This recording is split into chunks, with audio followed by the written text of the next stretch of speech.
안녕하세요, 선생님들. 교육 과정을 재구성해서 그것을 수업과 평가, 때로는 기록에까지 어떻게 일체화할 수 있는가 하는 방법과 절차에 대해서 공부해보는 시간을 갖도록 그렇게 하겠습니다. 오늘은 철저하게 좀 이론적인 부분이고요. 이것을 바탕으로 해서 선생님들 실제로 각자의 교육 과정을 재구성해서 교사 교육 과정을 만드는 과정이 그런 경험이 훨씬 더 소중하겠죠. 그러기 위한 방법을 익히는 시간이다. 이렇게 보시면 됩니다. 자, 그러면 시작해 보도록 하겠습니다. 자, 간단하게 좀 패러다임에 관한 이야기를 좀 하고 갈게요. 네, 미셸이라는 장애아가 태어났습니다. 보지도 듣지도 못하거든요. 부모의 절망감이 얼마나 심하겠어요.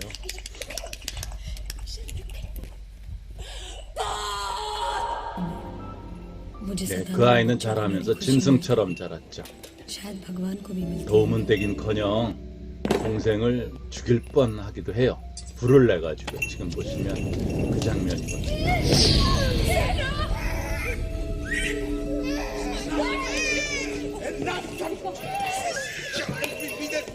어떻게 할 수 없는 아이, 이 아이를 어떻게 해야 될 것인가. 그래서 선생님 하나를 모셔왔죠. 그 선생님이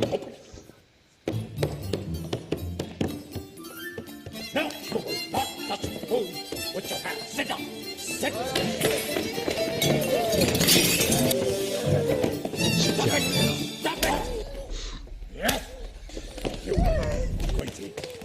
Eat your food with a sabayama. Up, up, up, up. Yes. Yes. Very good.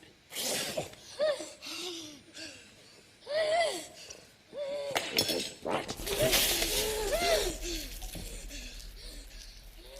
That should cool you down.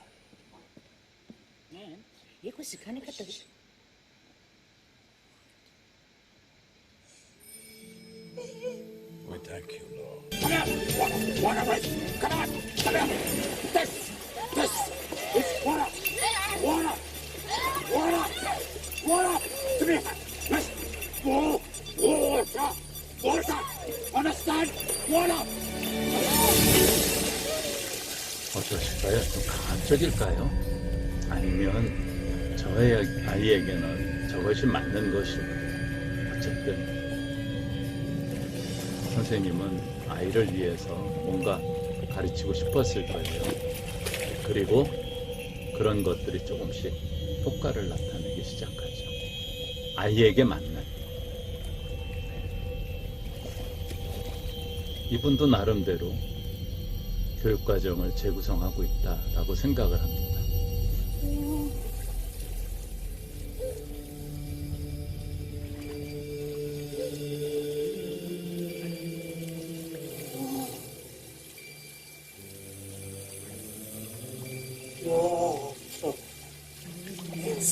Water!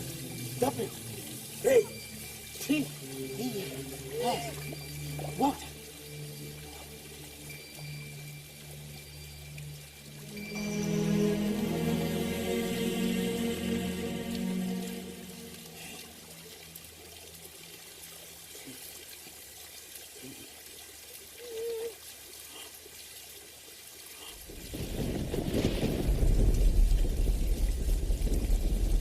This is the delay!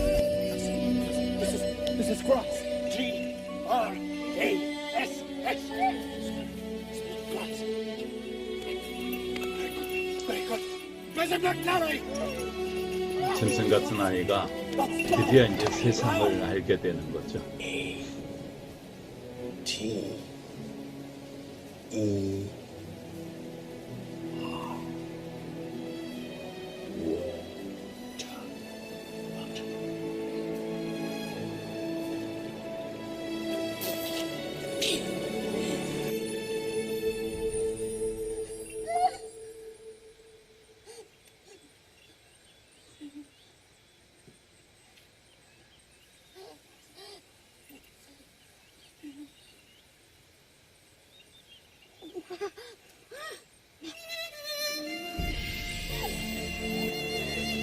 헬런 켈러 얘기 같기도 하고 좀 상투적인 이야기 같기도 하지만 저 이야기 속에 가르친 것과 배운다는 것의 의미가 많이 함축되어 있다고 생각합니다. 선생님들은 어떻게 생각하시는지 모르겠습니다.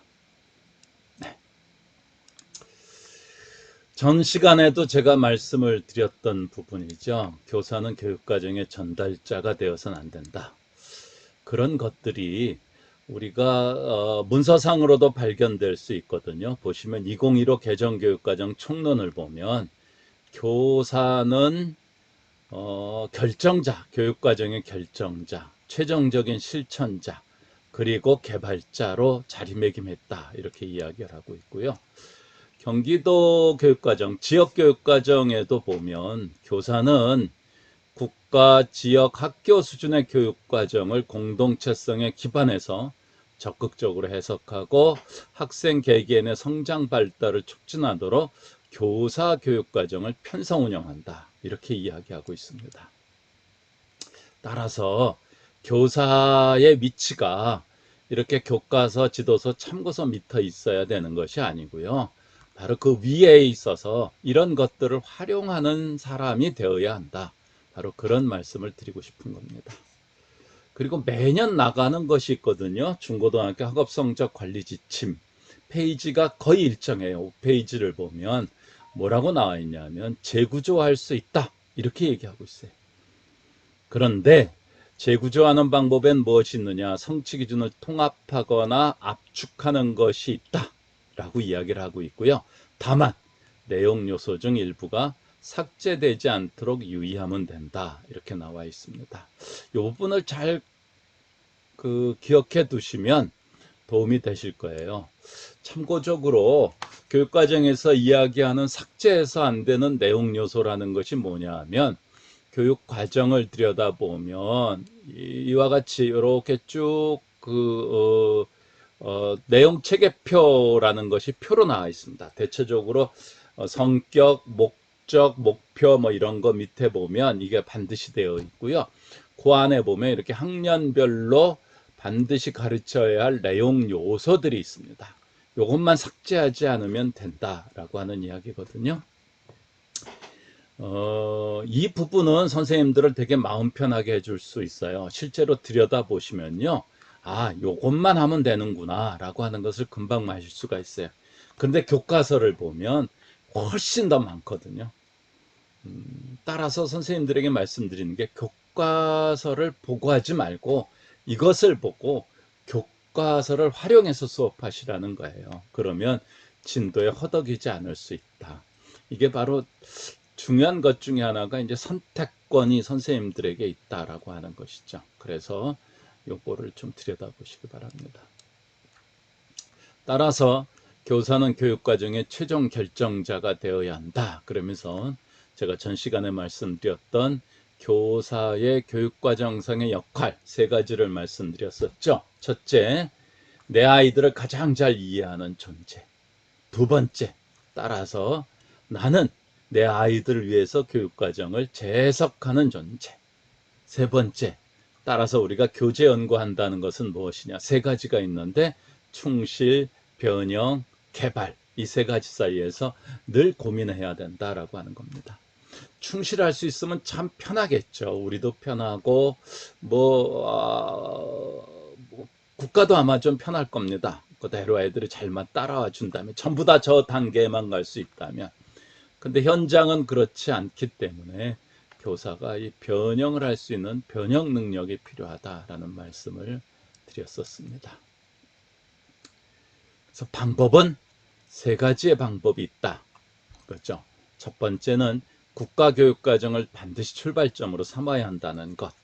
공동체성이라고 합니다. 그래서 제가 말씀드렸다시피 교육과정을 읽어봐야 한다라는 말씀을 드렸었죠. 2번째는 내 교실의 아이들에게 고칠 줄 아는 현장성. 따라서 나는 내 교실의 일타 강사가 되어야 한다는 그런 마음가짐. 이런 것들이 중요하고요. 사실 어찌 보면 제일 중요한 건 3번째일 거예요. 선생님의 의도와 철학, 상상력 그런 것들을 담는 것이죠. 그런 것은 자율성과 전문성이라고 말씀드릴 수 있을 겁니다. 떳떳하고 자신있게 교사의 교육과정 상상력을 마음껏 펼치셨으면 좋겠다라는 말씀 다시 한번 강조해서 말씀드립니다. 자, 이제 시작인데요. 그러면 교육과정에서 중심이 되는 성취 기준을 어떻게 재구성해서 볼 수 있겠는가라는 것에 관한 말씀을 드렸습니다. 요표 하나입니다. 요표 하나를 잘 봐주시면 선생님들이 교육과정을 재구성해서 수업과 평가 또 기록에까지 가져갈 수 있다라고 하는 걸 말씀드리고 싶습니다. 자, 이런 과정이거든요. 국가 수준의 성취 기준은요, 포괄적이고 추상적입니다. 대강화되어 있다는 겁니다. 따라서 선생님들이 들여다보면 이걸 가지고 어떻게 내가 내 교실에 가지고 들어가 수업할 수 있지? 라고 얘기하게 마련이거든요. 바로 그래서 저것을 구체화한 것이 있죠. 텍스트화된 것이 있죠. 바로 교과서라는 것이 있습니다. 앞서서 제가 말씀드렸다시피 교과서를 가지고 하시지 말고요. 선생님이 먼저 이것을 구체화하신 다음에 교과서를 활용하시는 게 좋겠다라는 말씀을 드렸었을 거예요. 자, 예를 들어 보면 국가 수준의 성취 기준에 이렇게 이해한다라고 되어 있습니다. 굉장히 많은 거죠. 그러면 내 교실의 아이들이 이해하는 방법에는 여러 가지가 있을 수 있겠죠.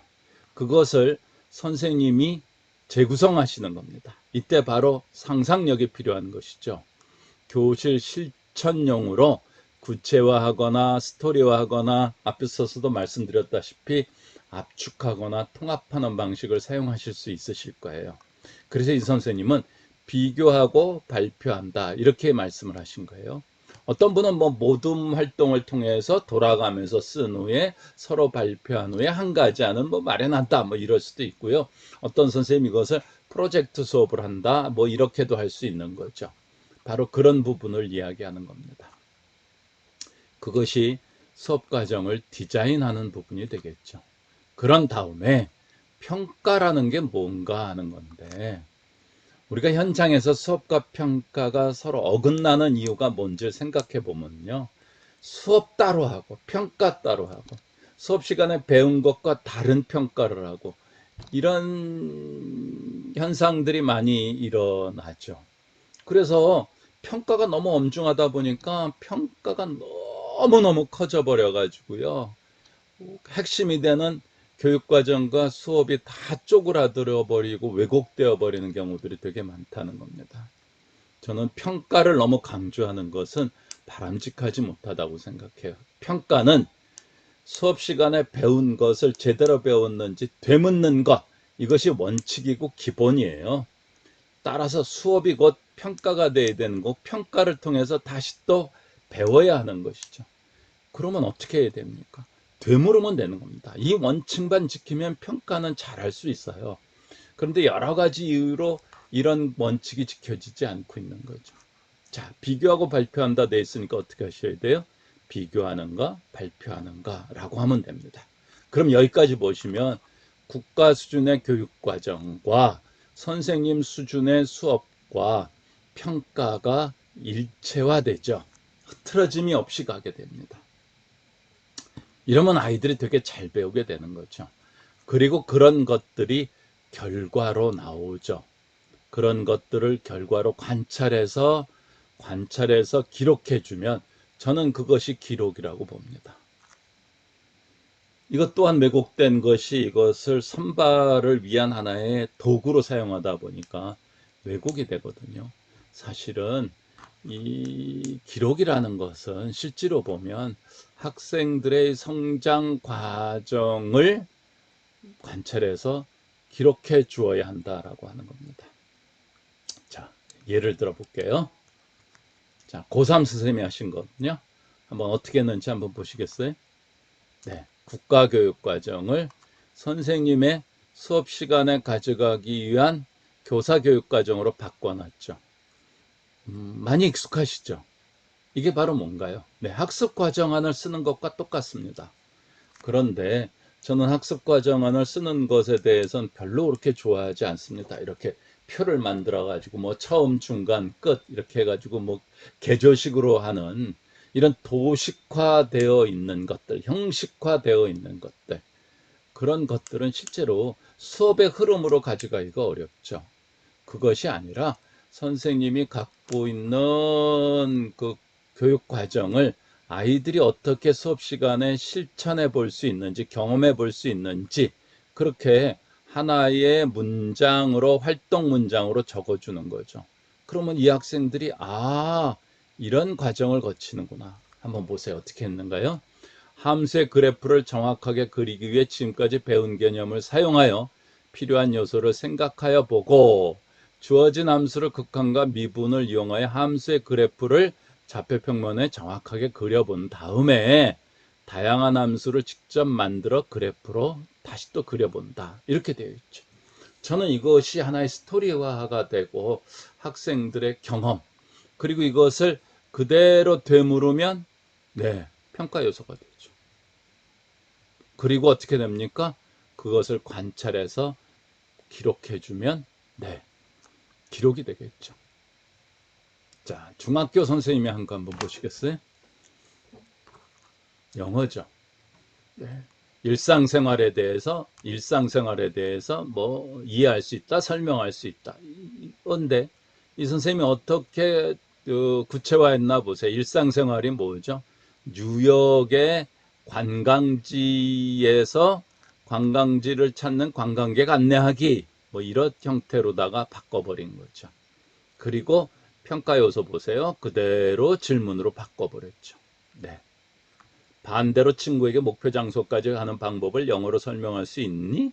2개 이상의 장소를 이야기해라. 이렇게 해서 요것을 잘 했는지를 다시 한번 피드백하는 거죠. 이것이 바로 학습으로서의 평가. 저는 이런 것들이 수행평가의 기본이 되어야 된다고 생각합니다. 그리고 기록한 것이죠. 자, 초등학교 선생님이 하신 거 한번 보세요. 한글을 소중히 여기는 태도를 지닌다 라고 하는 것 하나를 가지고 글자놀이를 갖고 온 겁니다. 글자놀이를 갖고 왔고, 글자놀이를 잘했니? 글자놀이를 어떻게 했다? 이렇게 해서 교육과정과 수업과 평가와 기록을 일체화시킨 거죠. 자, 이해하시겠어요? 어렵지 않습니다. 실제로 선생님들이 안 해보셔서 그렇지 저런 과정을 해보시면, 몇 번만 해보시면 금방 익숙해지시거든요. 정답은 없습니다. 선생님들이 나름의 의도와 철학을 가지고 하시면 됩니다. 자, 방법인데요. 이제 첫 번째 실습의 방법. 성취 기준을 한 2-3개 정도를 선택을 하십니다. 그런데 이것들은 서로 스토리가 가능한 한 덩어리의 성취 기준들이었으면 좋겠어요. 그러니까 차시가 아니라 한 덩어리다. 뭐 이해 기능 태도로 가든가, 아니면 어떤 단원과 관계된 거라든가, 어떤 지역과 관계된 거라든가, 어떤 원리와 관계된 거라든가, 그런 것들이 2-3개 정도로 묶어서 이렇게 스토리화가 될 수 있으면 좋겠죠. 이번 스토리화가 어떻게 된 건가요? 합리적 선택의 의미와 한계를 파악하고 관계적 존재로서 인간에 대한 이해를 바탕으로 실제 생활에 적용하여 합리적 선택을 자신의 언어로 재개념화할 수 있다라고 하는, 이렇게 스토리화되어 있는 3개의 성취 기준을 선택한 것을 알 수가 있죠. 두 번째, 성취 기준을 분석하는 것이 되게 중요합니다. 앞서도 말씀드렸다시피 성취 기준이 교과서 발동의 기준을 문장으로 표현한 것인데 2가지가 결합되어 있다고 말씀을 드렸었죠. 배워야 할 내용 요소인 지식과 그것을 통해서 할 수 있거나 할 수 있기를 기대하는 능력인 기능, 태도, 요거 잘못된 것 같아요. 가치입니다. 기능, 태도, 가치로 되어 있는 것. 즉, 성취 기준이란 지식을 기반으로 해서 역량에 도달할 수 있도록 만든 교과서 발동의 기준입니다. 따라서 선생님들이 거꾸로 가보는 거죠. 그럼 내 수업 시간에 학생들이 배워야 될 내용 교과가 뭐지?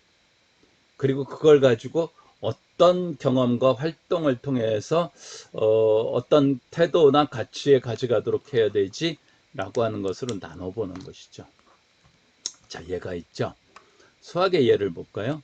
두 점 사이의 거리를 구할 수 있다라고 하면 두 점 사이의 거리에 대한 지식인 거죠. 그리고 구하는 활동을 하는 것은 기능이겠죠. 이렇게 나눠 보시는 겁니다.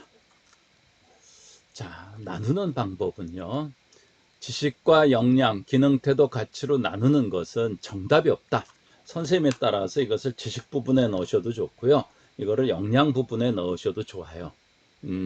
그런데 그것은 어디까지나 선생님의 의도와 철학, 그 의도와 철학의 밑바탕에는 학생들에 대한 이해가 반드시 깔려 있어야 되는 거겠죠. 네. 포괄적이고 추상적인 성취 기준을 내 교실의 아이들에게 알맞게 선택한 후에 학생의 활동용어로 구체화하는 거죠. 제일 중요한 건 구체화하는 겁니다. 자, 어떻게 구체화하느냐? 이렇게 구체화합니다.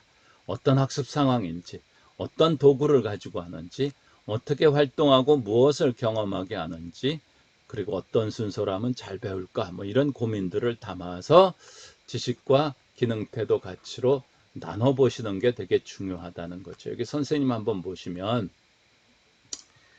나의 삶과 연계해서 실제 생활에서의 비용, 뭐 이런 것들, 삶 속에서의 서로 베품의 관계, 뭐 이런 형태로 선생님이 좀 더 구체적인 활동이 가능할 수 있도록 이렇게 구체화하고 있죠. 자, 예들을 한번 보여드릴게요. 보세요. 영화 한번 보시겠어요? 친숙한 주제에 관한 경험이나 계획을 설명한다. 이렇게 되어 있습니다. 친숙한 주제나 경험이라고 한 것에 대해 있으니까 이분은 지식을 친숙한 주제를 자신의 꿈과 실천할 계획에 대한 어휘 문장을 만드는 언어적 지식 이해하기 이렇게 해놨고요. 설명한다라고 하는 것을 모둠 내에서 발표한다 이렇게 지금 표현을 해놨죠. 그리고 지식과 기능, 태도, 가치로 나눠 놓은 겁니다. 이해하실 수 있으시겠죠? 네. 한국사 한번 볼까요? 6월 민주항쟁 이후 평화적 정권교체가 이루어지고 시민사회가 성장하면서 민주주의가 발전하는 과정에 대해 파악한다를 이 선생님 지식은 6월 민주항쟁 이후 박근혜 정부까지의 정치 변화에 대한 지식을 배우고 그것을 가지고 민주적인 사회 건설을 위해 필요한 요소를 탐색해 보겠다. 뭐 3가지 탐색해 보겠다. 뭐 5가지 탐색해 보겠다. 이렇게 이야기를 한 것이라고 볼 수가 있죠. 이 국어도 한번 보세요. 다양한 자료에서 내용을 선정하여 통일성을 갖춘 글을 쓴다. 이렇게 되어 있는 것인데 그 다양한 설명 방법이 어떤 것들이냐. 정의, 예시, 비교와 대조, 추론 이런 것들이 있다. 이걸 이해하자. 이걸 이해하자니까 교과서를 보면 교과서에 그런 예들이 나와 있고 그런 것들이 있죠. 그래서 교과서를 활용할 수 있는 거예요. 그 다음에 통일성 갖춘 글을 쓰는데 그 중에 네가 3가지 이상을 활용해서 한번 써보자. 그리고 수행평가로도 가져갈 수 있다는 것이죠. 이렇게 성취 기준을 분석해 보는 겁니다. 가능하시겠죠? 네. 이거는 10학년 국어 전체를 분석해 본 거거든요. 이렇게 한 학기 거를 이렇게 지식과 기능, 태도, 가치로 분석해 보는 것도 굉장히 좋은 의미입니다. 동학년 동교과 선생님들끼리 같이 한번 해보세요. 해보시면 많이 도움이 되실 수 있으실 거라고 봅니다. 그렇게 해놓은 다음에 사실 이것만 해놔도 충분한 교육과정 재구성이 돼요. 이거를 하셔서 선생님 책상 뭐 이렇게 유리판 밑에 이렇게 딱 끼워 놓으면 선생님이 가르치면서 쭉 볼 수 있죠. 내가 가르쳐야 할 지식이 뭐고 그런 것을 통해서 가야 될 기능과 가치 태도가 무엇인지, 그러면 내가 어떻게 평가를 해야 되는지, 어떤 순서로 가야 하는지 이런 것들을 한 몫에 고민할 수가 있고요. 평가도 주로 지식 부분은 지필평가의 대상이 되면 참 좋고요. 기능, 태도, 가치로 나눠 놓은 것은 수행평가 대상으로 하면 되게 좋다. 그러면 수업과 평가가 절대로 유리되지 않습니다. 이제 11학년 문학도 이렇게 해본 거고요. 실제로 한번 선생님들 좀 해보세요. 해보시면 많이 도움이 되실 수 있으실 거다 말씀을 드립니다. 자, 이제 3번째, 그렇게 해서 분석해 놓은 것들을 다시 한번 쓰는 거죠. 이제 구체화된 것으로 쓰겠죠. 그러니까 국가 수준의 성취 기준은 되게 추상화되어 있잖아요. 이것을 다시 문장으로 구체화된 문장으로 좀 써보는 것이죠. 네. 성취 기준을 재구성하는 방법은 흔히 네 가지가 있습니다. 이렇게 아까 보다시피 구체화하기가 기본이고 순서 바꾸기, 압축하기, 통합하기가 있는데 일단 기본적으로는 구체화하기와 순서 바꾸기를 하실 수가 있죠. 자, 잠시만 보여드릴게요. 구체하게 한번 보세요. 시를 윤동주의 자화상을 이해한다 그랬으니까 예를 들어 비교한다, 그림을 그려서 도식화한다, 역할을 나누어 탐색한 후 돌아가며 설명한다 이렇게 되어 있죠. 자아성찰한다 참 어렵지 않아요. 그럼 내 교실의 아이들은 뭐 하게 할 거냐? 자신의 경험과 비교하여 이야기한다 이렇게 한다는 거죠.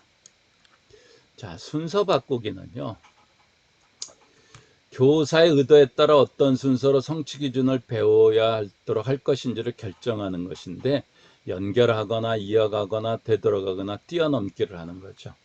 우리 흔히 교과서를 재구성하시잖아요. 교과서 갖다 놓고 우리 어떤 걸 먼저 가르치고 뒤에 가르칠까 이게 아니고요. 교과서는 이제 덮어두고 성취 기준을 가져오는 겁니다. 성취 기준이 보통 한 8개, 많아야 한 30개 정도거든요. 그렇게 카드화해서 쭉 늘어뜨리고 야, 우리 어떤 스토리를 만들어 볼까? 어떤 순서로 할까? 해가지고 선생님들끼리 이렇게 재미나게 순서를 이어보세요. 그럼 절대 단원별로 분절되지 않을 수가 있습니다. 그렇게 하시면 도움이 되고요. 주제별, 활동별, 영역별, 난이도별, 친근감별 뭐 다 하실 수가 있죠. 그리고 나서 버려뒀던 교과서 가지고 와서요. 거기에다 맞춰보세요. 교과서를. 그럼 교과서가 막 뒤집히게 되고요. 선생님들 한 번만 이거 해보시면요. 마음이 되게 많이 편안해지시거든요. 실질적으로 많이 편안해지십니다. 한번 해보시기 바랍니다. 그래서 나온 예들이 아주 대표적인 것이 거꾸로 역사 수업 있죠. 네. 아버지 역사, 할아버지 역사, 증조할아버지 역사. 왜 원시부터 배워야 돼요? 원숭이들과 가까운 나와 가까운 아버지 시대부터 배우자 이렇게 만든 거고요. 국어과에서 많이 하는 것이 이런 통합적 국어 활동을 많이 하죠. 읽기, 말하기, 듣기, 쓰기가 따로 있는 게 아니라 읽고 말하고 듣고 쓰도록 하는 것을 돌리는 겁니다. 성취 기준을 그렇게 만들면 되는 거고요. 과학 선생님이 하신 거거든요. 상황별 과학. 이건 뭐냐면 교실에서의 과학, 운동장에서의 과학, 무슨 뭐 어디 그 바닷가에서의 과학 이렇게 해서 하는 건데 굉장히 좀 아마 교재 연구 꽤 많이 하셨던 것 같아요. 근데 굉장히 유명한 스토리화하기 교육과정의 아주 유명한 예 중에 하나라고 보시면 됩니다. 그리고 그런 것들이 바탕이 됐을 때 바로 적극적 재구성이 가능하다라고 하는 거죠. 바로 압축하기와 통합하기가 있는데요. 압축하기라고 하는 것은 덜어내기와 나누기가 있거든요. 한번 보시겠어요?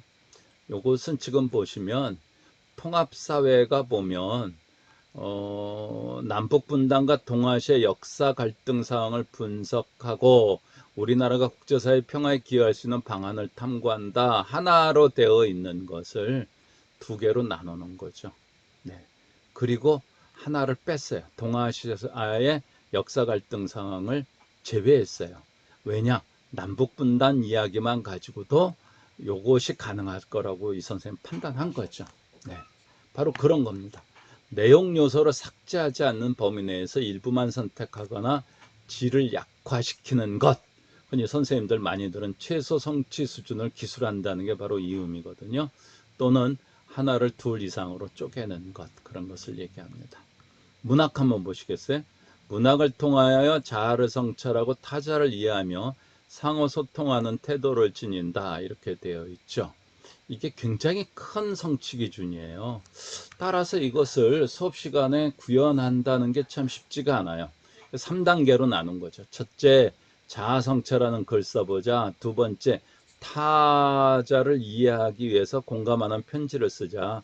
세 번째, 상호 소통하기 위해서 신앙송회를 해보자. 이렇게 한 거죠. 네. 국가교육과정을 정확하게 교사교육과정으로 잘 가져간 부분입니다. 그리고 통합하기. 사실 여기에 대해서 최근에 학교들이 많이 하고 있고 관심들이 많죠. 근데 이것을 하려면 앞에도 말씀드렸다시피 이거 구체화하기하고 순서 바꾸기가 먼저 좀 되어야 돼요. 그래야 통합하기가 가능한 거거든요. 네. 이렇게 보면 이번에는 두 개의 성취 기준을 하나로 묶어버린 거죠. 읽는다와 쓴다니까 읽고 쓴다는 거예요. 그린다와 이해한다니까 그리고 이해한다라는 겁니다. 이거 굉장히 단순한 거지만 교과 내에서 이렇게 묶어주면 학생들이 통합적 사고를 하는데 어려움이 없다고 보는 경우가 많이 있습니다. 이제 융합하기 참 힘드시죠. 영어와 음악을 융합하면 영어로 노래를 부른다 이렇게 되겠죠. 수학과 사회를 융합하면 마을의 모양에서 포물선의 원리를 한다. 이해하셨습니까? 뭔지? 예, 성취 기준을 교차시키는 겁니다. 그런데 선생님들이 성취 기준 중심의 수업을 하지 않으니까 수업 외에 별도의 주제를 가지고 또 별도의 융합 수업들을 하시느라고 고생들을 하세요. 그러실 필요가 없으시다라고 하는 겁니다. 그러면 수업 시간도 줄게 되고 부담도 훨씬 줄게 되고요. 사실 이렇게 하게 되면은 통합 수행 평가들을 할 수가 있어서 굉장히 선생님들이 협력 수업이 가능하거든요. 평가하는데도 힘이 훨씬 더 덜 들어요. 보면. 네. 한번 해보세요. 지금 과학, 국어, 사회, 음악 초등 선생님들은 융합 수업을 많이 하시죠. 어차피 모든 과목을 가르치니까 이 네 과목의 성취 기준 4개를 가지고 하나의 환경 문제라고 하는 융합 수업을 만든 겁니다. 융합하기에는 반드시 원칙과 절차가 필요한데요. 저는 이걸 되게 강조하거든요. 첫 번째가 수업 따로 융합교육 따로 하는 건 정말 어리석은 것이다. 교육과정 내에서 추출해서 융합한 후에 각 교과 수업에서 별도로 다루지 않도록 그렇게 했으면 좋겠다라는 말씀을 드리고 싶습니다. 두 번째, 삶과 경험에서 이게 뭐냐면 아이들이 융합 수업을 하는 거 보면 너무 거창해요. 너무 거시적이고요. 아이들의 생활과는 거리가 멀어요. 어떤 생각이 드냐면 아이들이 전 세계 전 우주를 다 구하는 전사가 된 것 같은 그런 느낌이 들거든요. 그것이 아니라 아이들이 실제로 자신들의 생활 속에서 실천할 수 있는 것, 그들이 삶의 속에서 경험할 수 있는 것, 그런 것을 중시해야 된다는 겁니다. 세 번째, 좀 더 일관된 과정이었으면 좋겠다. 일관된 과정이라는 것이 이거거든요. 흔히 3단계. 이해하고 탐구하고 표현할 수 있는 그러한 일관된 과정이었으면 좋겠다. 갑자기 뭐 그냥 표현하기만 잔뜩 해버리면 의미가 없어요. 반드시 이해하기부터 출발을 하고 탐구하는 시간도 갖춰야 되고 표현해야 되죠. 이게 프로젝트 수업의 사실은 기본이라고 보여집니다. 그래서 방법은요. 가장 좋은 방법은 각 교과에서 성취 기준, 그것도 어려우면 내용 요소들을 모아서 관련성을 찾아본 다음에 아이들에게 관련이 있으면서도 학교 교육 과정의 의도와 철학에 담은 주제를 좀 찾아보고, 세 번째, 각 교과에서 주제와 관련된 성취 기준을 선택하고 재구성해 봤으면 좋겠다. 그런 연후에 그런 것들을 스토리화해서 이해 탐구 표현으로 가져가는 것이 굉장히 중요하다. 전 그렇게 생각을 합니다. 그래서 성취 기준을 재구성하는 4가지의 방법, 구체화하기, 순서 바꾸기, 압축하기, 통합하기까지 말씀을 드렸습니다.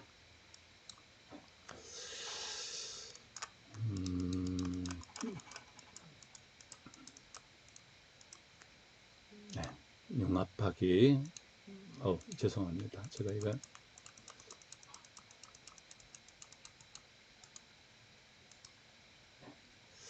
그 융합의 주제 여기 보면 얘들이 나와 있죠. 행복한 삶 만들어가기를 하기 위해서 국어, 역사, 영어, 미술을 어떻게 각 교과에서 성취 기준을 재구성하고 그런 것을 통해서 다시 이렇게 보시면 융합 성취 기준으로 재구조화했는가 하는 것을 보실 수가 있으실 겁니다. 구체적인 말씀드리기는 어려우니까요. 선생님들이 한번 보시면서 연구해 보시기 바랍니다. 자, 그리고 이제 4단계에 실질적으로 차시를 만드는 거죠. 학습 경험 만들기를 하는 겁니다. 이건 개조식으로 서술해도 좋습니다. 이 4번은요, 사실은 3번 학습 성취 기준을 재구성해서 써보는 것하고 합쳐서 해보셔도 되거든요. 자, 이제 중요한 것은 바로 이 5번이죠. 사실은 굉장히 단순한 것인데요. 되물어서 평가를 만드는 겁니다. 오히려 이걸 고민하실 필요가 없어요. 이게 가장 쉬워요. 이미 앞부분에 선생님들이 이미 충분히 재구성을 한 거니까 그대로 그걸 질문으로 바꾸시면 되는 거예요.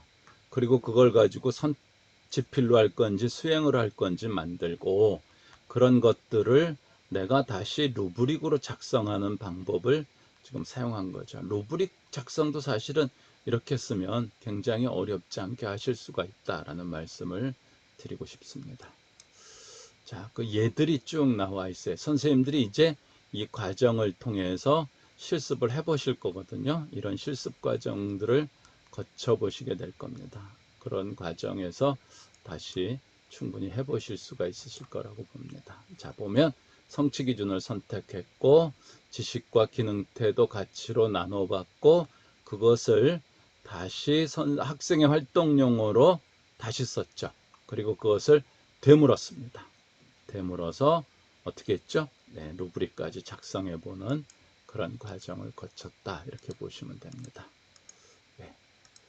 그리고 융합도 같은 방식으로 했음을 우리가 충분히 보실 수가 있으실 겁니다.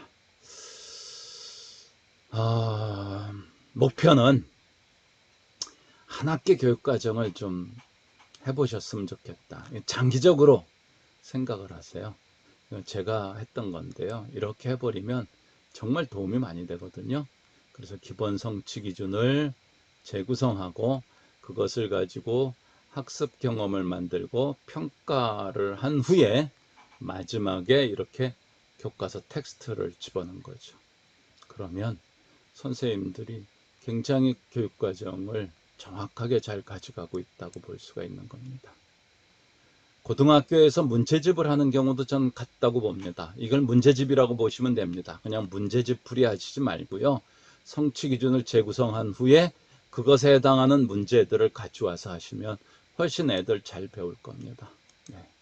그렇게 한 학기 거를 만든 후에 장기적으로 생각하세요. 이건 지금 당장 하실 것이 아니고요.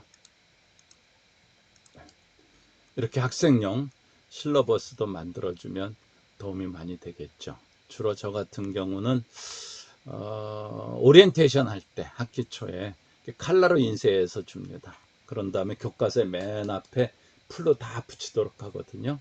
그리고 한 2시간 동안 우리가 한 학기 동안 무엇을 배우는지, 그리고 어떤 학습 경험을 하고 평가를 어떻게 하는지를 이야기를 하게 됩니다.